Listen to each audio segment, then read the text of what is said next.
수요일 새벽 하나님께서 우리에게 주시는 말씀, 신명기 31장 24절에서 29절까지의 말씀입니다. 신명기 31장 24절에서 29절까지의 말씀입니다. 모세가 이 율법의 말씀을 다 책에 써서 마친 후에 모세가 여호와의 언약궤를 매는 레위 사람에게 명령하여 이르되, 이 율법책을 가져다가 너희 하나님 여호와의 언약궤 곁에 두어 너희에게 증거가 되게 하라. 내가 너희의 반역함과 목이 곧은 것을 아나니 오늘 내가 살아서 너희와 함께 있어도 너희가 여호와를 거역하였거든 하물며 내가 죽은 후의 일이랴. 너희 지파 모든 장로와 관리들을 내 앞에 모으라. 내가 이 말씀을 그들의 귀에 들려주고 그들에게 하늘과 땅을 증거로 삼으리라. 내가 알거니와 내가 죽은 후에 너희가 스스로 부패하여 내가 너희에게 명령한 길을 떠나 여호와의 목전에 악을 행하여 너희의 손으로 하는 일로 그를 경노하게 하므로 너희가 후일에 재앙을 당하리라 하니라. 아멘. 내 옆에 둘 것이라는 제목의 말씀을 전하려고 합니다. 모세가 율법의 말씀을 끝맺습니다. 모세가 죽음을 앞두고 이제 자신의 아들, 딸, 손자, 손녀 같은 이스라엘 백성들을 돌아보면서 남겨질 이들이 다시 하나님 앞에 저지를 죄들에 대한 근심과 걱정에 대한 경고의 메시지는 이제 얼마 남지 않았습니다. 80이라는 나이에 부름을 받아 이스라엘 백성을 이끌고 광야를 돌던 모세의 나이가 어느덧 120세입니다. 이제 모세는 기력이 쇠하였고 하나님이 약속한 땅을 밟아보지도 못하고 눈앞에 그저 바라만 봅니다. 우리가 잘 아는 다윗이 자신의 바람으로 성전을 건축하고 싶었지만 하나님의 허락이 없어 아들인 솔로몬이 성전을 지을 수 있도록 준비만 하였듯이 모세는 태어남과 시간과 죽음을 앞둔 시간까지 하나님이 약속하신 땅 가나안을 눈앞에 두고도 들어갈 수가 없었습니다. 하나님은 다음 세대인 여호수아와 이스라엘의 다음 세대들에게만 약속의 땅을 허락하십니다. 그가 하나님 말씀에 순종하며 이끌어온 길과 시간을 뒤돌아보면서 이끌고 나온 이스라엘이 결국 죄로 인하여 눈앞에 펼쳐져 있는 땅에 들어갈 수 없습니다. 그러나 한 가지 소망을 가진다면 그래도 그들의 다음 세대들, 자신의 후대들이라도 하나님의 약속의 땅에 들어갈 수 있다는 겁니다. 이렇게 해피엔딩으로 끝나면 정말 감사할 것입니다. 그러나 하나님은 모세에게 다음 세대들도 마찬가지로 연약한 인간임을, 죄의 끈을 붙잡고 있음을 알게 하셨습니다. 때문에 모세는 더욱 안타까웠습니다. 모세는 그에게 주신 하나님의 사명을 다하였고 또 후계자로 여호수아를 세웠음에도 물가에 내놓은 자식과 같은 이스라엘 백성들이 끊임없이 걱정되었을 겁니다. 그래서 모세는 율법의 말씀을 이스라엘 백성을 위하여 기록하였습니다. 이스라엘 백성들은 끊임없이 입술 가운데 이것을 노래하며 자신들이 저지른 불순종에 대한 고백과 그로 인한 하나님의 심판을 증언해야 하는 삶을 살라고 경고의 내용들과 함께 제사장의 직분을 담당하는 레위인들에게 명확히 얘기합니다. 하나님 여호와의 언약궤 곁에 두어 증거가 되게 하라. 안에는 하나님께서 주신 십계명의 돌판이 들어 있습니다. 레위인들에게 준 모세의 율법책은 언약궤 안에 넣는 것이 아닌 언약궤 옆에 두라고 하십니다. 고대의 책이라는 것은 오늘날 우리가 이해하는 책과는 개념이 다릅니다. 고대의 책이라는 것은 단순히 기록된 문서를 말합니다. 이 모세가 작성한 율법책은 십계명의 해설서와 같은데 이는 그저 기록하고 보관만 하고 끝나는 것이 아닌 계속해서 옆에 두고 살펴보아야 하며 하나님께서 우리의 삶을 주시하고 있음을 보여주는 메모입니다. 여기서 중요한 것은 모세가 이스라엘 백성들을 너무나 잘 알고 있었다는 겁니다.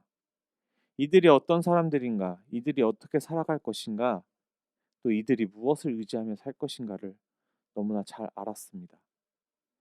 하나님을 떠나 또다시 죄 가운데 살아가며 하나님의 마음을 아프게 할 것을 너무나 잘 압니다. 눈에 보이는 신을 원하여 모세가 시내산에 하나님을 만나러 올라갔을 때에도 이스라엘 백성들은 우상을 만들어 절하고 있었습니다. 이런 모습이 다시 벌어질 것을 알고 있었습니다. 때문에 더욱 눈에 띄도록 하였을 겁니다. 신명기에서는 언약궤가 하나님의 말씀을 보호하는 장소로 역할을 합니다.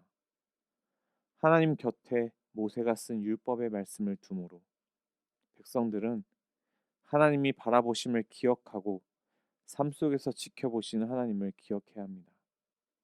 하나님의 말씀이 이스라엘 백성에게 모든 삶을 하나님 안에서 점검하도록 하는 겁니다. 모세는 이제 장로와 지도자들을 불러 모읍니다. 그리고 이스라엘 다음 세대들에게 펼쳐질 그들의 죄악과 재앙에 대한 경고를 하며 이들을 증인으로 세웠고 하늘과 땅을 증거로 삼습니다. 이로써 하나님과 이스라엘이 언약 가운데 이 언약을 통해서 서로 교제함을 보여줍니다.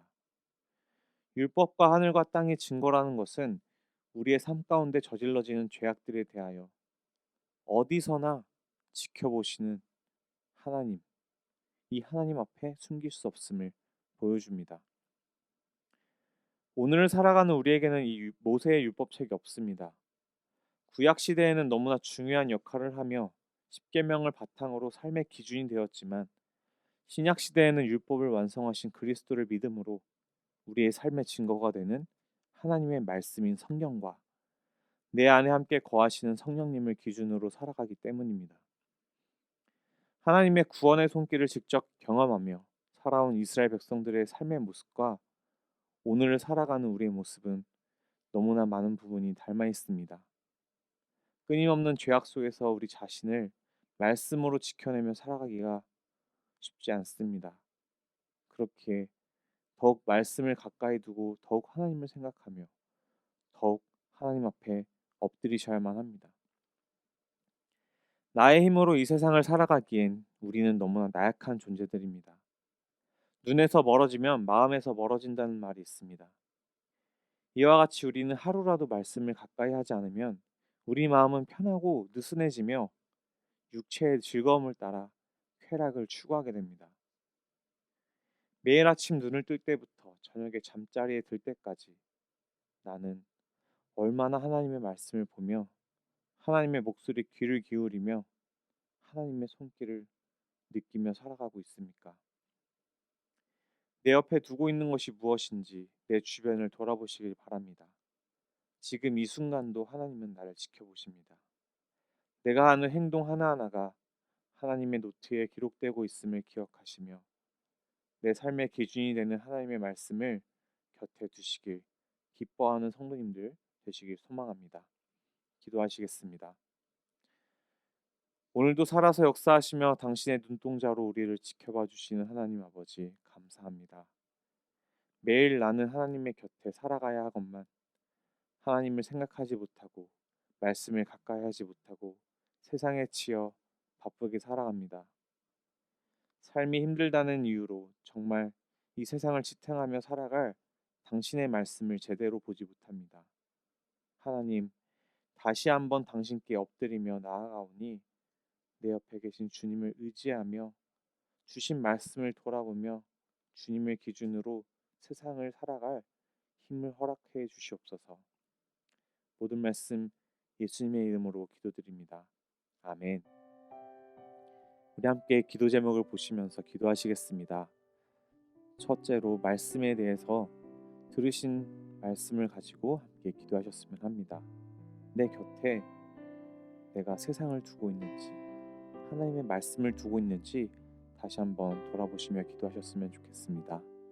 두 번째로 담임 목사님 청빙을 위해서 기도합니다.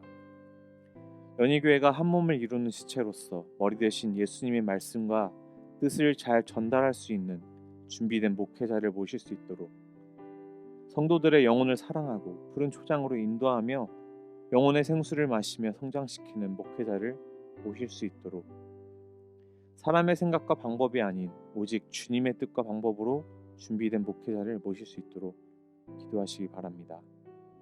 세 번째로 코로나19의 조속적인 종식과 교회와 모든 성도들의 안전을 위해서, 네 번째로 이찬우 송룡희 선교사님의 사역과 가정을 위해서, 다섯 번째로 신정옥 권사님 탈장 수술 회복을 위해서, 그리고 여섯 번째로 오늘 있을 구역장 권찰 큐티 세미나와 또 강의해 주시는 조철미 목사님을 위해서 은혜 넘치는 시간이 되도록, 그리고 마지막으로 수험생들을 위하여 기도합니다. 코로나로 인한 어려운 상황 가운데도 수능 시험이 이제 곧 다가옵니다. 입시 준비를 잘 준비할 수 있도록 명단을 보시며 함께 기도해 주시기 바랍니다. 우리 다 함께 기도하시겠습니다.